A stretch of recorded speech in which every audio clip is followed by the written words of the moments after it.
Hello and welcome to Horologique, and thank you for joining me today in the review of a legend.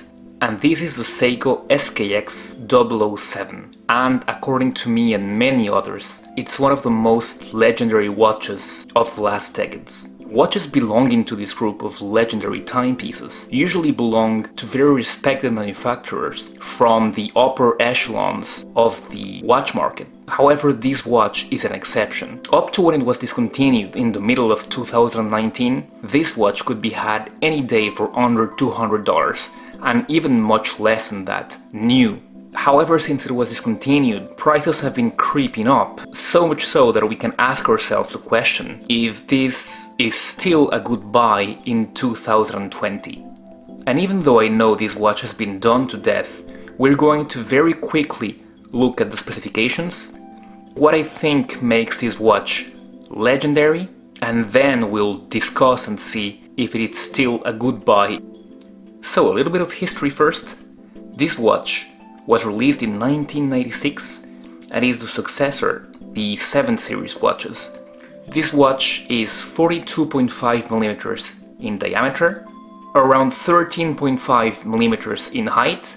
Mine has been slightly modified with a sapphire crystal with a slight dome, but what I'm giving you are the vanilla dimensions and a log-to-log distance of 45.5 millimeters, which makes it very wearable on any wrist. And you have a log-to-log distance of 22 millimeters. This is an aftermarket bracelet, so I will not be giving you the measures of that, but the original Jubilee bracelet on which this watch came went of course from a 22 and tapered to a 20, if I remember correctly, and the clasp was back to a 20. So the face of the watch, in the case of the 007, is a black matte face with painted numerals, and you've got this very characteristic line at the 12, 6 and 9 markers that protrudes from the markers and points to the center, calling attention to the center of the watch. The numerals are painted, though the lume is still very good, as I will show you later. The hands are very characteristic. The hour hand is this sword syringe hand, if I can say so, and the minute hand is this arrow hand. And the second hand is quite plain, divided in 2 parts. So the front part is white and the back part of the hand is black, and at the end it has a second lume pip, which is in a lollipop form. So, legendary watch, legendary lume. And as you can see, the Seiko Lumi Bright is still very good, even for today's standard. The watch has a characteristic cushion case, and in a very Seiko-esque fashion, the crown is at 4, or rather at 345. The crown is a screw down and it is unsigned. The bezel insert is aluminum. You have graduations at every second with numbers at every 10. And the bezel turning feeling is good, very good for a watch at this price level. Being very clicky with barely a bit of backplay, maybe even not at all, and a very precise click. When it sets in place, there is no moving it.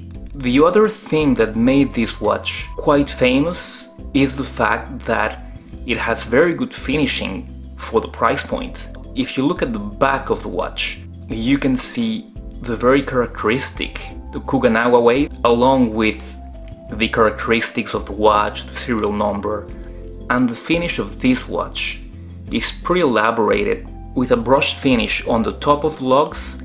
The brushing is concentric and polished flanks with the form of the case that comes and meets the crown organically, and I believe this is part of the charm of this watch.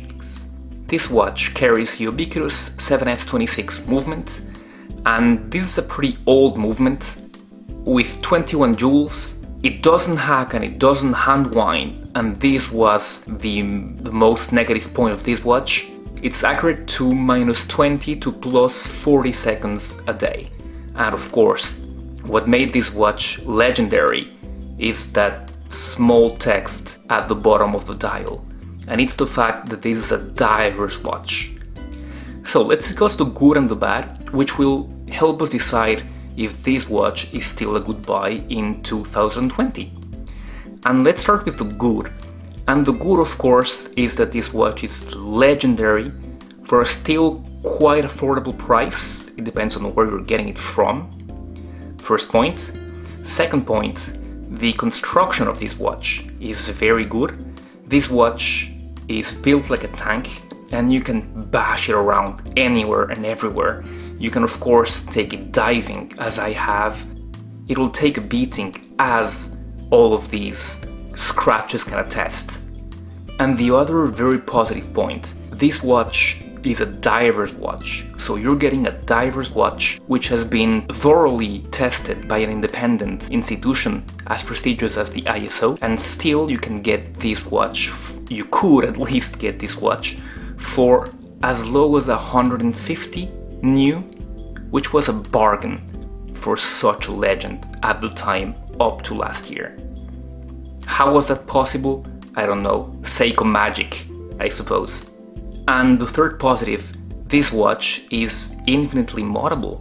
If you go around and check on eBay, you will see so many of these watches that have been modified with new movements, with new parts. You want one that resembles a Marine Master, you got it. You've got one that resembles a Rolex Submariner, you've got it. You've got one that resembles a Yacht Master, you've got it. You could do almost everything with this watch, and the modding parts are all over. But of course this watch has a lot of limitations, and I've been talking about them during this video, the first one being the movement.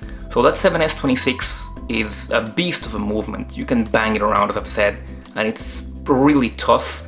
However, it doesn't hack, it doesn't hand wind, and it's not the most precise. Mine is lagging behind quite a lot, as you can see from what the Weishi 1000 is telling you, and that leaves a lot to be desired for a watch that you're supposed to wear every day.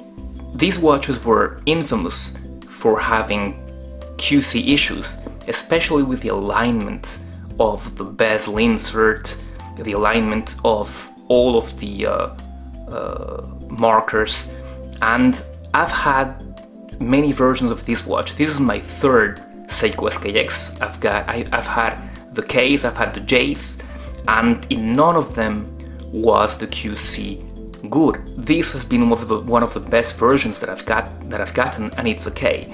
The J, the SKX007 J that I had, was a nightmare. It was really awfully aligned. But let's try and answer that question at first. Is this watch still worth it in 2020?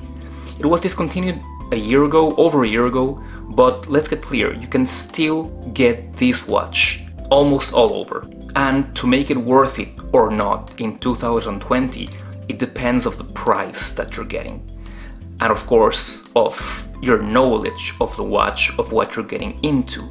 So the knowledge of the watch, now that you've seen the review, and I'm sure you've seen countless other reviews, and if you haven't, please go ahead and do before making this decision. I believe that in this year, getting this watch for over $300 euros pounds is not worth it. I would say 250, but that is the lowest that I could find up to now. So if we were talking a year ago, I would have said don't get it over 250, but now of course it's becoming rarer and rarer. Below 300 would be a good price point. And I'm going to leave some links below. They're not affiliate links, they're just links for you guys. If you're interested in this watch, you can go ahead and get it. But as I said, this is a legendary watch. I'm not planning on selling mine anytime soon. So thank you very much for having watched the video. Don't hesitate to ask your questions, queries, all that you want. I will be happy to answer them. Don't hesitate as well to subscribe to the channel and check my other videos. It really does help a lot. So thank you very much, guys. That's it for me. Thank you very much, and I'll be seeing you in the next one. Goodbye.